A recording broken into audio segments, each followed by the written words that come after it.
তামিম ইকবালকে জাতীয় দলে ফেরানোর জন্য উঠে পড়ে লেগেছেন প্রধান নির্বাচক গাজী আশরাফ হোসেন লেবু এবং যুব ও ক্রীড়া মন্ত্রী উপদেষ্টা আসিফ মাহমুদ সুজন।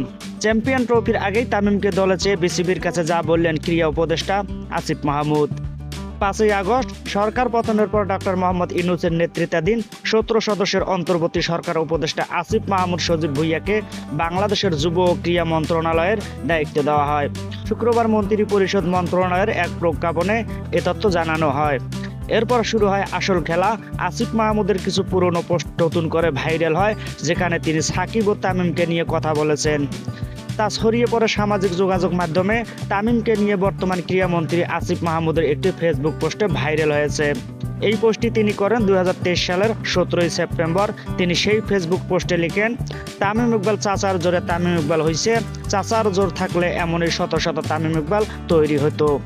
তবে এবার অন্তর্বর্তী সরকারের যুব ও ক্রীড়া মন্ত্রণালয়ের উপদেষ্টা আসিফ মাহমুদ ভিন্ন কথা বলেছেন।